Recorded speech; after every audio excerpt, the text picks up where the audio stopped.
हाँ तो नमस्ते जी। यदि क्लास 10th में है 1 जुलाई के पेपर देने जा रहे हैं तो ये वीडियो आपके लिए अति महत्वपूर्ण है।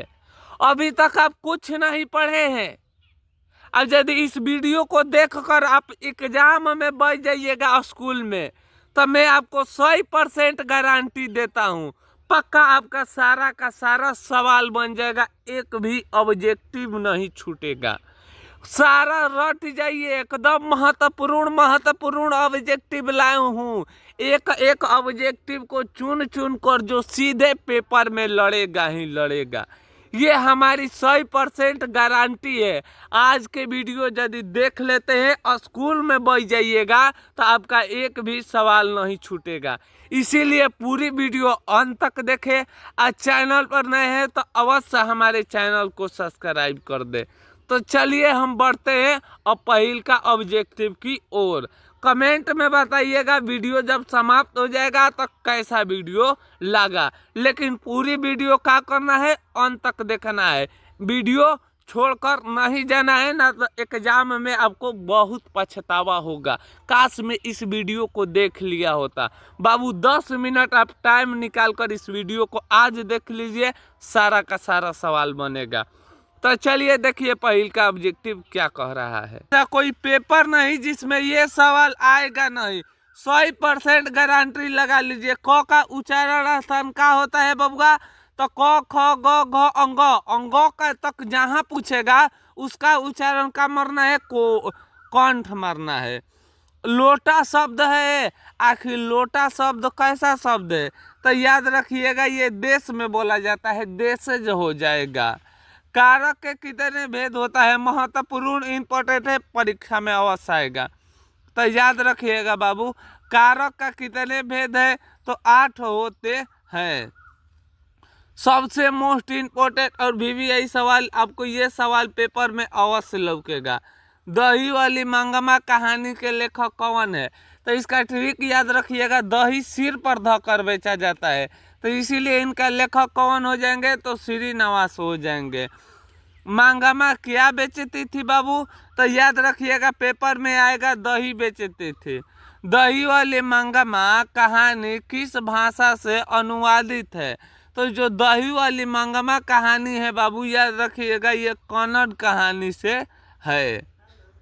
चलिए 7 नंबर सवाल देखिए। प्रत्यय 100% गारंटी है, पेपर में रहेगा। प्रत्यय, उपसर्ग, कारक, कंठ, ये सब पेपर में रहेगा, इसे ध्यान रखिएगा। झोला का प्रत्यय क्या होगा, तो लास्ट में झोला आ रहा है, लास्ट में बोलने पर क्या रहा है बाबू, आ रहा है, इसीलिए इनका राइट आंसर क्या हो जाएगा, आ हो जाएगा।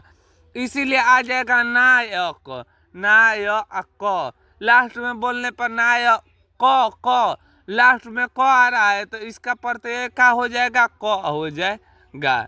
ध्यान रखिएगा। 8 नंबर सवाल देखिए। 20 के दांत पाठ की विद्या है, आखिर 20 के दांत पाठ की कैसी विद्या है, तो कहानी है।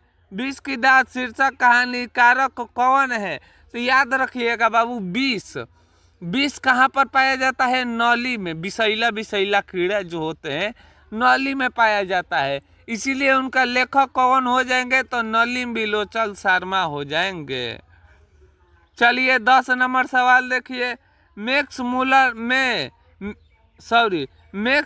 ने वर्ष की अवस्था में लीपजिंग विश्वविद्यालय में संस्कृत का अध्ययन पढ़ना शुरू किए। कितना वर्ष के थे, तो जब मैक्स मूलर संस्कृत पढ़ना शुरू किए थे, तो बाबू याद रखिएगा 18 साल ये पेपर में अवश्य रहेगा, इसे रट्टा मार जाइएगा। चलिए ये सवाल देखिए, मोस्ट इम्पोर्टेंट और वीवीआई सवाल, ये अवश्य रहेगा पेपर में। दारिस नामक सोने से भरा घड़ा किसे मिला था, तो याद रखिएगा वारेन हटिंसन को मिला था। मेघदूत को जर्मनी में अनुवाद किसने किए थे, तो मैक्स मूलर ने किए थे। किसने किए थे बबुआ, तो याद रखिएगा मैक्स मूलर ने किए थे। अभी तक आकर हम लोग का यहाँ तक 12 ऑब्जेक्टिव सवाल समाप्त हुआ। तो कमेंट में बताइएगा आपका 12 में कितना ऑब्जेक्टिव सही हुआ और कितना ऑब्जेक्टिव गलत हुआ। तो चलिए हम बढ़ते हैं 13 नंबर ऑब्जेक्टिव की ओर। तो बाबू 13 नंबर क्वेश्चन जरूरी और इम्पोर्टेंट सवाल है। बहादुर कहाँ का रहने वाला था बाबू? तो याद रखिएगा, बहादुर नेपाल के रहने वाला था। बहादुर से मार खाकर भैंस कहाँ भागी भागी चली गई? तो बाबू ये पेपर में अवश्य आएगा, इसे याद रखिएगा। 2 नंबर में लिखने के भी आएगा। तो माँ के पास चली गई। ढहते विश्वास कहानी के कहानीकारक कौन है? ये भी सवाल रहेगा, तो याद रखिएगा 7 कोड़ी होता है। ढहते विश्वास कहानी के कौन है बाबू? 7 कोड़ी होता है। चलिए अगला सवाल देखिए, लक्ष्मी के बड़े लड़का का नाम क्या था? तो याद रखिएगा बाबू, लक्ष्मी के बड़े लड़का का नाम अच्युत था। आ गांव के पढ़ाकू लड़का के नाम क्या था? तो याद रखिएगा गुणनिधि था। लक्ष्मी का पति का नाम क्या था? लक्ष्मण। आ क्वेश्चन पूछ देगा, लक्ष्मी के पति लक्ष्मण कहाँ नौकरी करता था? ये कमेंट में आपको जवाब देना है। 18 नंबर सवाल देखिए, सब पुराने अच्छे नहीं होते और सब नए खराब नहीं होते, यह किसने कहे थे बाबू? तो याद रखिएगा ये बात, सॉरी, कालिदास ने कहे थे। मोस्ट इंपोर्टेंट और वीवीआई सवाल है, किसने कहे थे बाबू? तो याद रखिएगा कालिदास ने कहे थे। सिक्कत का अर्थ क्या होता है? पेपर में अवश्य रहेगा, गारंटी लगा लीजिए ये सवाल। सिक्कत का अर्थ बाबू याद रखिएगा मोम होता है। चलिए 20 नंबर सवाल देखिए, पेपर के लिए जरूरी। हिंदी के आदि कवि हैं, आखिर हिंदी के आदि कवि कौन है? तो सरहद पार। बिरजू कितने साल के थे जब उनके पिताजी का मृत्यु हो गया? सबसे इम्पोर्टेंट, महत्वपूर्ण, दमदार सवाल है, ये पेपर में 100% गारंटी है रहेगा। तो जब बिरजू 18.5 साल के था तब उनका पिताजी का मृत्यु का हो गया, सॉरी 9.5 साल के जब थे तो इनका पिताजी का मृत्यु हो गया था। चलिए जीत जीत में निखरता हूँ है, आखिर जीत जीत में निखरता हूँ, आखिर ये एक प्रकार की क्या है बाबू?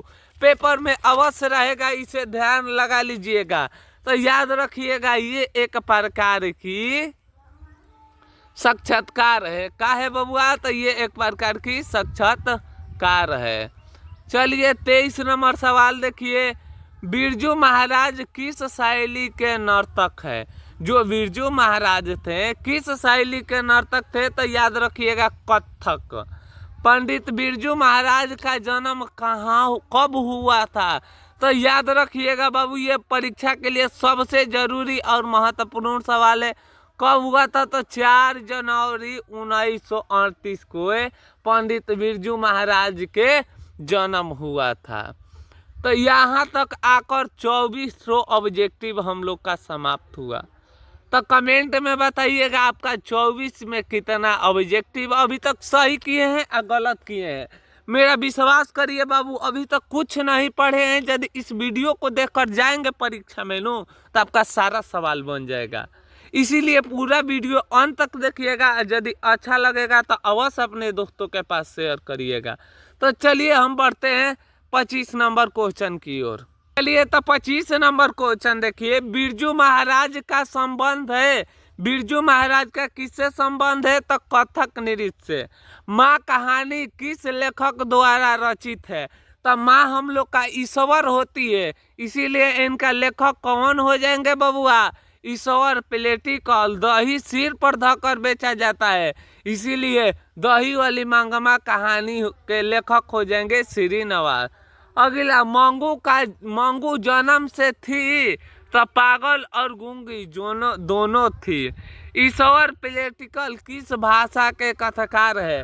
तो याद रखिएगा गुजरात के। मंगू की बहन का नाम क्या था बाबू? तो याद रखिएगा मंगू के बहन का नाम था कमू। पपाती बेहोश क्यों पड़ी थी?